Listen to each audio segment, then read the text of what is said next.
I'm James Chaney. I'm 38 years old and I came here from Florida. I really fell in love with Thailand and really Southeast Asia in general in 2016, and after the pandemic it's just been a mad dash to try and get back. Muay Thai is something I've always been really interested in. It's not very accessible in the States. There's some versions of it, but it's just not the same as what you see out here. And I came into it from MMA. And once I started training Muay Thai, I just fell in love with it. It's a whole different culture, it's a whole different style. About everything associated with it, I just kind of tend to prefer. So a lot of what's different about Thailand is the training that you're gonna get here is fundamentally different. You're gonna get work with a pad holder, an excellent Muay Thai coach every day, or very nearly every day. You have that sort of individual attention. You know, in a group of 45 people, you might have 5 Thai boxing coaches, and they'll all do a little bit of work with you. They've all got a structure kind of laid out to make sure that you get the work that you need. It's really clear cut. You don't have other amateur students holding pads for you. It's much more clean work. It's very focused. Now, with training, I try to think about what it is that I want to really work on and accomplish before I get started.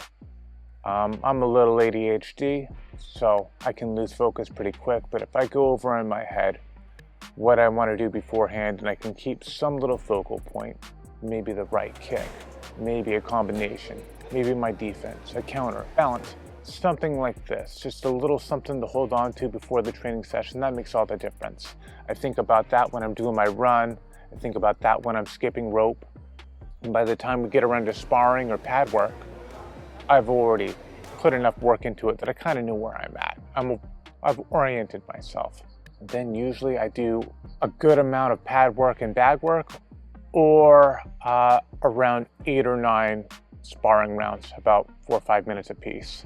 And then I finish on some conditioning, usually some sprints, maybe some ab work, always at least some ab work, things along these lines, usually really grueling stuff to finish off. When it comes to fighting, training, and really just doing anything physically intense, it makes all the difference with my mental health. I don't know why this is the case, but if I am not getting extremely tired all the time, I start to feel a little crazy. Rather that wasn't the case, but if I'm not getting myself physically exhausted, my mental health just struggles. So it's in my best interest to be in really good shape all the time, and Muay Thai does that for me. I've noticed a lot of differences since I started training. I was doing a seasonal wildfire fighting before I came to Thailand, and just eating a lot of not very great food, a lot of very preserved stuff. I ended up gaining about 35 pounds. I lost about 15 kilograms when I came to Thailand. I've gained a lot of flexibility. I can kick high now. Just my whole mobility is way better, faster, better endurance, a lot less body fat, so good things. My very first Muay Thai fight, I fought a pretty big Thai guy. He was a little out of shape, maybe a little bit bigger than me, but I felt pretty confident coming into it. And I just remember my friend from the United States, Dominique, was in my corner, and he gave me such concise cornering advice. He told me, this guy's a southpaw. Throw the right head kick, right hand. That right hand is going to land and you're going to knock him out. And I threw it over and over again. Right hand, right head kick, right head kick, right hand. It seemed to have success every single time. And up until that point, I had never had a knockout before in MMA. And as soon as you took away the option to grapple, I ended up winning by knockout. So it was a good experience for me. In Thailand, I have a Muay Thai record of 9 wins and 2 losses. So I had a fight in Hue Hin. It was my first one in about 7 years. And God, the last time I fought, I was 32 years old. So still, even at that, a little on the older side for a fighter. But 38, you're considered past your prime at that point. So there was a lot of worry about whether or not I'd be able to perform. It'd been so long. So it was really memorable just getting in there, stepping in the ring again and seeing what I could do. And it took me a little bit, I think, just to shake off that ring rust. The guy came out at me like a house on fire, and he just threw everything at me. I didn't expect him to be so bold, so aggressive, and I took some shots, but I was rolling with the punches. and I was able to survive everything he threw at me. And after about a minute and a half, 2 minutes of weathering a storm, I landed a low kick and I knew the fight was going to shift in my favor. I started seeing him slow down. I started seeing him hesitate. I started seeing him react with a little bit of fear. And then I slowly started to take over and I TKO'd him in the 3rd round. On fight day, I just try and really kind of have a normal day for the most part. Not to the extent that I pretend like the fight's not happening or something ridiculous like this, but I hang out with my kids, I joke around with my wife. You know, I live a relatively normal way. I eat somewhat cleaner. I try not to have anything too spicy, too fatty, too anything unhealthy. But it's not until about maybe 2 hours before the fight when I start to change things. And when I start to get there, I get real quiet. And what I try to do as I get closer to the fight, because I can't sustain this the entire time, is I just try to clear my mind and stop being verbal.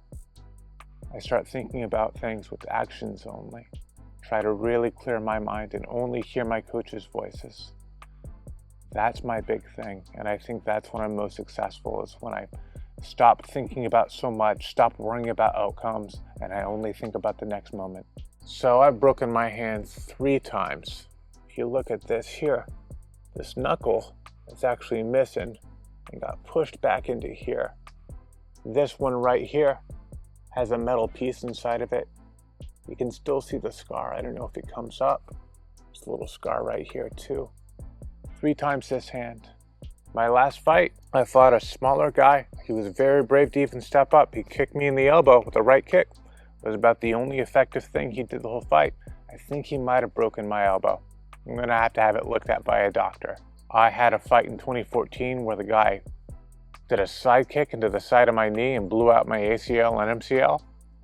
I had another incident in training. I don't even know what it was, but my knee blew up huge and I'd torn my meniscus. Just looking in the mirror, I think I might have broke my nose a couple times. The doctor never said anything about it, but I'm looking at me and I think so.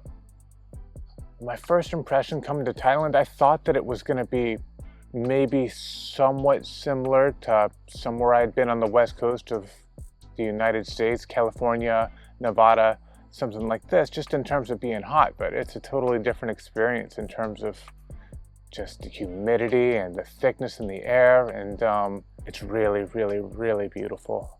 Not like anything I'd ever experienced. There's just novel things in every direction. Every day I leave my house, I get on my motorbike, and I drive around. I'm in awe. I see things that I've never seen before. I see things that make me curious. I see things that are sincerely beautiful. Some of this is man-made, some of this is just natural. Honestly, after coming to Thailand for the first time, like, one of the big things is just the fact that with a relatively modest amount of money, you can live a really nice life out here. But also, like, even independent of that, it's just so relentlessly wonderful. It's in terms of really delicious food, really cool stuff in every direction. People are so sweet, so kind. It's easy to make friends. It's easy to be friendly. I don't think of myself as the type of guy that walks around being friendly. I don't even really smile that much. But just because it's culturally appropriate, I smile all the time in Thailand. I like it here. It changes who I am as a person, in a good way. You know, one of the things that really sticks out to me about Thai culture is just the way that people take care of each other and they don't center themselves. Everybody seems to get taken care of. And a lot of people in Thailand don't make a great deal of money compared to the amount of US dollars you would make in the United States. But there's a sense of community, and there's a sense that, like, making other people happy and making sure that the world around you is doing well is a priority. People are not selfish here. Making sure that the whole vibe around you, that your community is doing well, is important. And your community will include people that aren't even from your country, right? And that's awesome. It makes me happy. I take on this attitude while I'm here too. I try to bring it back with me when I'm in the United States, but When you're in a cutthroat environment, it's hard not to be cutthroat. When you're in a place where people are sweet, it's easy to be sweet. I would say the thing that really kind of took me by surprise, and maybe it sounds obvious, but the community that you end up with in Muay Thai. You have a whole bunch of people that are training really hard, really close to each other, and you get to be friends. And you meet people that are from all over the world. Like half of my friends now speak French as their first language, speak Thai as their first language. Native English speakers aren't a guarantee.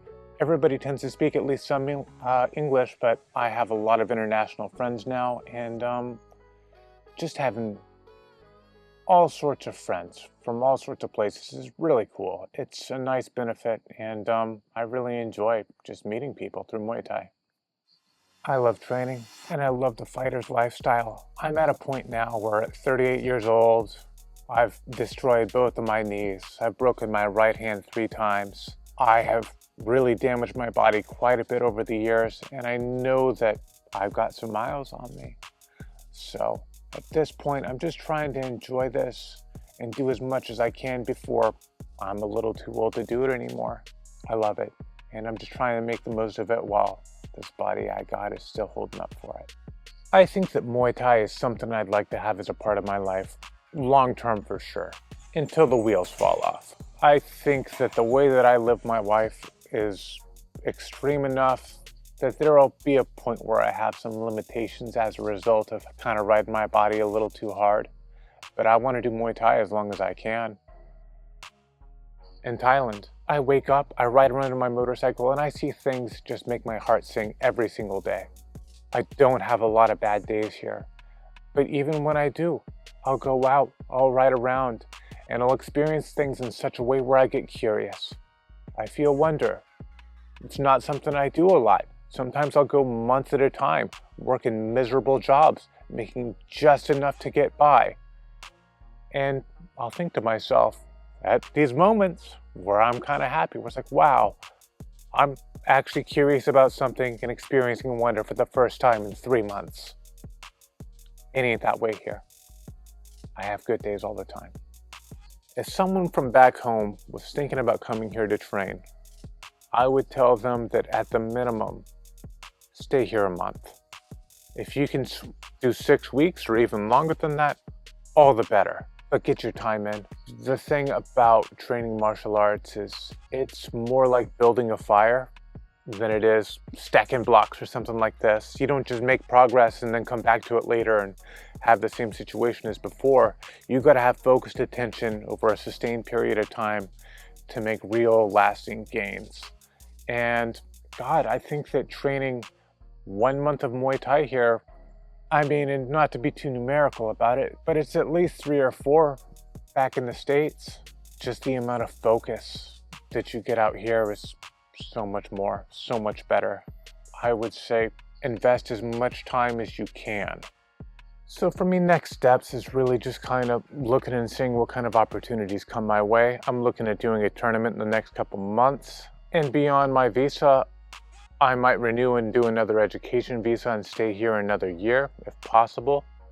I might look at going to Vietnam for a spell, but in any case, I'm coming back to Thailand at some point just because I love it here, and this is where I want to be.